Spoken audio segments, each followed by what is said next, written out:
क्या आप जानते हैं कि पाकिस्तान को बने 75 साल हो चुके हैं, मगर आज भी हम वही सवाल अपने दिलों में लिए फिर रहे हैं। आज़ादी के इतने तवील सफ़र के बावजूद ये उलझन ख़त्म नहीं हो सकी कि हम खुद गलत थे या हमें जानबूझकर एक ऐसे रास्ते पर डाल दिया गया जहां अंजाम पहले ही तय था। वक्त गुजरता गया, नस्लें बदलती गईं, मगर सवाल वहीं का वहीं रहा। क्या हमारी नाकामी हमारी अपनी थी या किसी और की बनाई हुई कहानी का हिस्सा? ये कोई आम कहानी नहीं, ये है कौम की तवील जिद्दोजहद की दास्तान। एक ऐसी रियासत का कड़ा इम्तिहान जो अपने वजूद के पहले दिन से आजमाइशों में घिरी रही, और एक ऐसा सच जो शायद आपने कभी मुकम्मल तौर पर ना सुना हो। ये कहानी नारों से आगे, वादों से परे और हकीकत के उस रुख को सामने लाने की कोशिश है जो अक्सर नजरों से ओझल रहता है।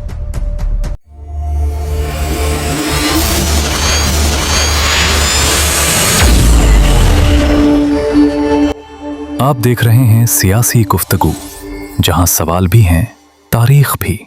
अगस्त 1947 में बर्र सगीर के नक्शे पर एक नया मुल्क उभरा, पाकिस्तान। ये सिर्फ एक सियासी तब्दीली नहीं थी, बल्कि लाखों कुर्बानियों, बेशुमार आंसुओं और इन गिनत हिजरतों की दास्तान थी।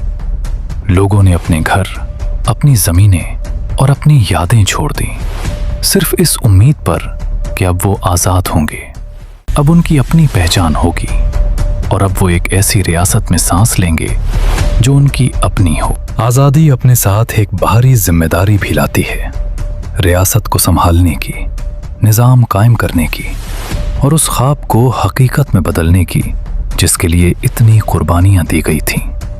यही वो लम्हा था जहां खुशी के साथ आजमाइश भी शुरू हो गई और तारीख ने एक नया मोड़ ले लिया। इस मुल्क के बानी मोहम्मद अली जिन्नाह एक बिल्कुल वाज़े और मजबूत ख्वाब रखते थे। उनके नज़दीक एक कामयाब रियासत की बुनियाद कानून की हुक्मरानी पर होनी चाहिए, जहां आईन सबसे बालातर हो और अवाम की इज्जत व वक़ार को हर हाल में मुक़द्दम रखा जाए। वो ऐसा पाकिस्तान देखना चाहते थे जहां फैसले उसूलों पर हों, न कि ताकत या ज़ाती मफाद पर। आज़ादी के फ़ौरन बाद पाकिस्तान खुद को संगीन मसाइल के घेरे में पाया। लाखों मुहाजिरीन सरहदें अबूर करके नए वतन में दाखिल हो रहे थे, मगर रिहाइश, रोज़गार और बुनियादी सहूलियात ना होने के बराबर थीं। वसाइल की शदीद कमी ने रियासती निज़ाम को मफलूज करके रख दिया और नौज़ायदा मुल्क को अपने पांव पर खड़ा होना एक मुश्किल तरीन चैलेंज बन गया। इसी दौरान क़यादत का खला भी वाज़े होने लगा। रियासती ढांचा कमज़ोर था, इदारे पूरी तरह कायम नहीं हो सके थे और इस कमज़ोरी का फ़ायदा ताकतवर हल्के उठाने लगे।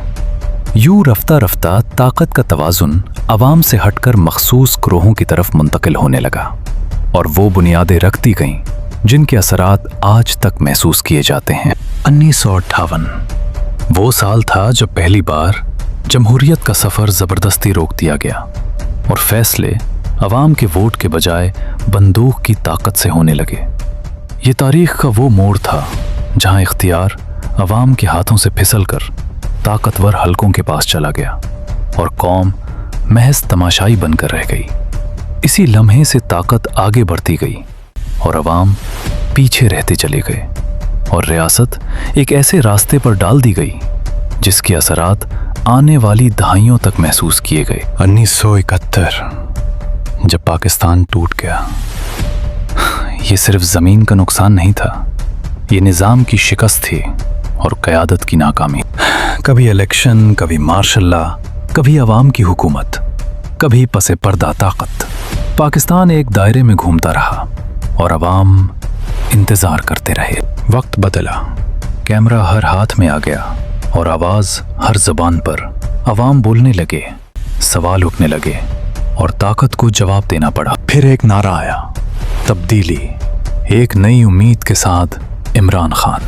कुछ ने उसे निजात समझा, कुछ ने फरेब, लेकिन अंजाम एक और सियासी बुहरान। आज महंगाई है, मायूसी है और सवालात हैं, लेकिन एक चीज़ आज भी जिंदा है, ये कौम। 75 साल बाद सवाल ये नहीं कि कसूर किसका था, सवाल ये है क्या हम अब भी सीखने को तैयार हैं, क्योंकि कौमें नारों से नहीं शऊर से बनती हैं। ये थी सियासी गुफ्तगू।